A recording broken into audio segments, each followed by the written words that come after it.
The Gulf Coast was hit hard by Hurricane Sally, and many residents are still reeling from the hurricane. They might also be still stressed out from the pandemic. Joining us now is Carrie Watley with the Equine Therapy Group to talk about some of the things to keep in mind as we wait for things to get better. Carrie, thanks for being with us. What tips do you have?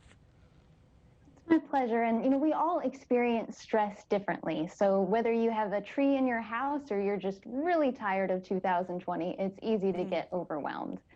And the less control we have of our outer environment, the more control sometimes we want of each other. And it can lead to this kind of displaced anger. So you might be upset about some unexpected bills and then end up taking that out on your spouse or your kids. And so something you can keep in mind or ask yourself is if you start to feel agitated, is whatever it is that's bothering you, is it going to matter in 6 months from now? And if it's not going to matter in 6 months, try to let it go. Okay, so what if it is going to matter in 6 months? What other advice do you have for people? Yes. Well, some things we do have to take day by day, but a lot of the things that get to us, little things start to bother us more when we're under a lot of stress. And a lot of stress can come from other people. So it's important to remember you don't have to make someone else's bad day your bad day. You can be kind and caring and compassionate without taking on all of their stress. Because right now, chances of everyone in your inner circle being happy and content and nice at the same time, they're kind of small, right? So it's important not to make someone else's bad day your bad day. But as far as long-term taking care of yourself, you almost want to take care of yourself like you would a toddler.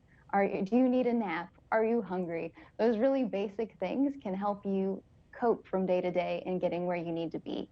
And there's so much going on right now. People are dealing with, contractors, construction, all of these things. And I know in a moment you're going to talk about dogs. Dogs are always in the present moment. So they're great therapy because they remind us not to worry about anything. That's true. Couldn't we? I wish we were all more like our dog, right? Just, Right. Happy all the time and no stress. But unfortunately, that's not always the way it is.